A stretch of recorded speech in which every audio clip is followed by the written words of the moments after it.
to, first of all, really thank the Consortium on Gender-Based Violence for inviting me and the National Women's Council to speak this morning, and also to really mark the first day of the 16 Days of Action and the International Day for the Elimination of Violence Against Women, and also to congratulate you on your 10th birthday as well. And I think it is a really important part of today to reflect on the Irish response to violence against women.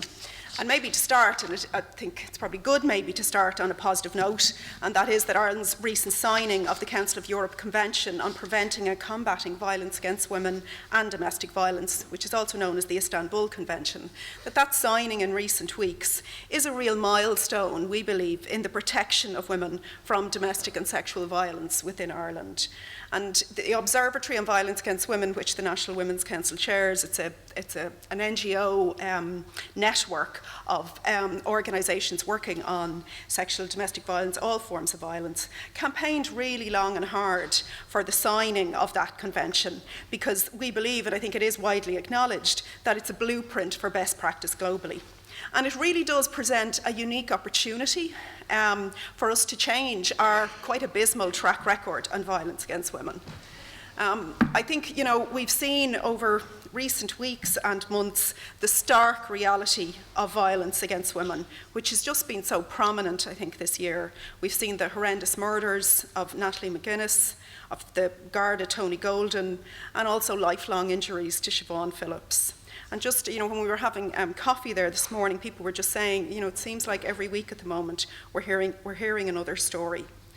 And that is the reality, because everyone in this room knows violence against women leads to murders, it leads to serious physical injuries, mental trauma, and devastation to the lives of women, children, and our communities. And we know that at least one in five women in Ireland experience domestic or sexual violence. But as a society, we fail to take these crimes seriously. And through our minimalist deterrence, through our lack of investment and our lack of prioritisation, in fact, I would say we're complicit. Violence against women goes to the heart of the campaign on women's rights. It goes to the heart of patriarchy. It goes to the heart of male dominance and entitlement, and a culture that enables men to perpetrate these crimes due to very weak and inconsistent sanctions and deterrence. Women have the right to live safely, free from fear, intimidation, harm, persecution, and harassment. And that's why it's really important that we move forward and quickly ratify the convention to start a much better movement in terms of women in Ireland being able to live safe and also free from violence. And I think the focus of today's event is really important in terms of looking at transforming men's attitudes and behaviours to end violence against women. And it is really important because it goes to the heart and the root causes of violence against women. But in order for that transformation and that engagement and involvement to be successful, it is, I think, important to say that it's a challenging engagement. And because we live in a patriarchal society where mostly men are in leadership positions, where male voices are dominant in the media and also in funding streams and resources that tend towards initiatives that are male-dominated. So it's really crucial that any campaign or initiative that seeks to engage men and boys in eliminating violence against women is very cognizant of these norms to ensure, and I think Anthony has really, put that so well today, in ensuring, it's so important to ensure that women, girls are centre stage at all times. And that was, for some of you in this room may remember, but we started off this year, I suppose, celebrating and recognising the Beijing Declaration, which is 20 years ago. But that discussion happened there as well in terms of that issue of how do you engage men and boys and how do you do it in a way that promotes women's rights and puts women's rights at the centre. So I think it is useful that we're continuing to do that and doing it in the way that Anthony set out. And also I think it is so critical that our President was here today, and because he is such a leader in terms of women's rights, but also in terms of being one of the first leaders to sign up to the He for She campaign, which is an example of where men can use their position of power and influence to bring about real change on violence against women, but also as well to challenge the culture of tolerance and acceptance of violence. And similarly, And actually the President mentioned, and it's a campaign that we're partnering with one of our members, Safe Ireland, the Man Up campaign, which is another example of an approach which puts a strong focus on women and girls while promoting a very positive and powerful role that men can play in ending domestic violence and challenging abuse. I just want to say a little bit about, because a big part of our work at the moment is working with young women, and the issue of violence against women has come up very strongly in that area of work. We've been doing a number of workshops with young women across Ireland, and really talking initially about issues of body image and leadership. But the issue of violence against women has come up there, and I suppose it's, we all know that this is an issue across generations, but I think the prominence of it was certainly striking. For example, some of the workshop participants voiced issues around the prevalence of sexual harassment in everyday life and in public spaces. One woman recounted being on a Dublin bus and being sexually harassed by a man sitting beside her. She felt really powerless to do anything. Who would she complain to? Who would she seek to redress? Who would she send out a message to that the man's behaviour was unacceptable? And I think one of the pieces in that work with young women, and young women have said to us, is the importance of having young men involved in the campaign with them in terms of challenging that abuse, and particularly around sexual harassment. And the fact that there is no deterrent in our laws around sexual harassment, stalking, and also women who are harassed or abused within dating relationships is a particular problem in Ireland.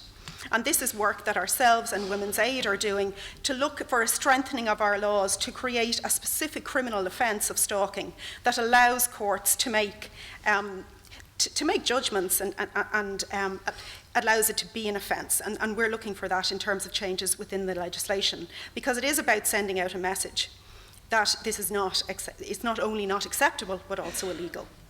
And also within this work, with young women, and now also with young men, one of the things that the young women have said is they want much more to be done in terms of schools and universities to challenge gender stereotyping of women and girls. And stereotypes that they talk about are stereotypes about women being not trusted, about making up stories about rape and abuse, about being vindictive. That's the type of things that they say they're confronted with.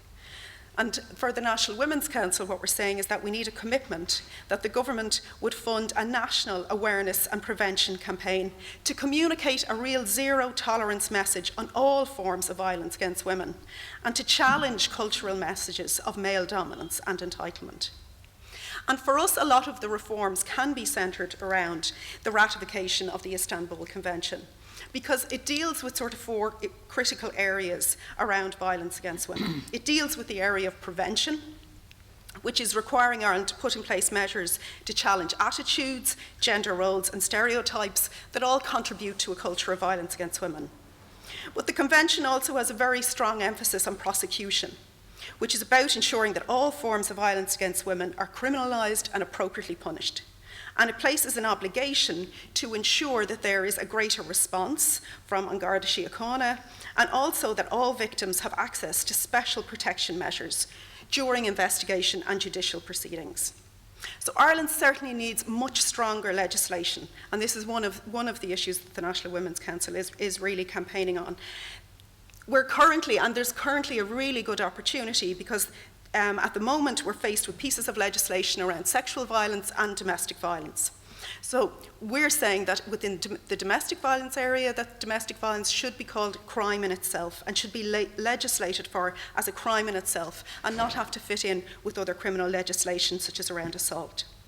And also within the sexual offences legislation, that there is a huge gap at the moment we're faced with, but there is a window of opportunity, and that is around the issue of a definition of consent. We believe a definition of consent needs to be included in our sexual offences legislation, because it would provide clarity, it would also challenge stereotypes in relation to rape, and would also spell out the elements very clearly as to what constitutes genuine consent to sexual engagement. And there is also really good practice in terms of other countries that have done that. And also, as part of the Convention crucially also deals with protection and ensuring that the needs and safety of survivors are placed at the heart of all measures. And that includes the setting up of specialised support services. It also stipulates the number of refuge places that need to be provided. And Ireland is really lagging well behind on all of those issues. And I think one of the critical parts of this is, if we're to be really serious about the protection of women, well then we need to resource our frontline services. We have seen devastating cuts to frontline services in Ireland over the past number of years, and yet it's at the same time where demand for those services from women has increased. So if we're serious about protection, we need to invest in our services. So just to finish, I think, in terms of the theme and how we engage with men, I want to quote from Tom Marr, who's from the White Ribbon Campaign.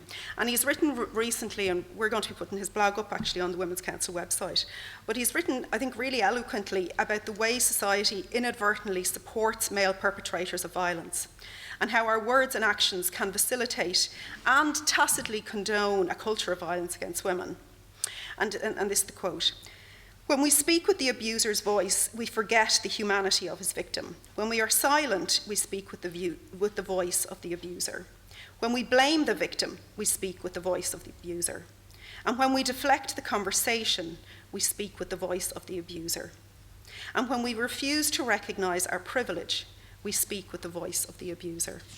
I think it's a very good way, in some ways, of summing up some of this and summing up some of the way in which we tackle violence against women. So we'll only seriously address violence against women when we shift the focus from women and from asking, what did she do? Why was she there at that time? Why did she stay? And we need to place the focus on men who perpetrate these crimes. And it's very much, I think, through role models like what we've seen today in our president, who is showing critical leadership, who is promoting the values of feminism, and who is standing up and speaking out against violence against women. Thank you.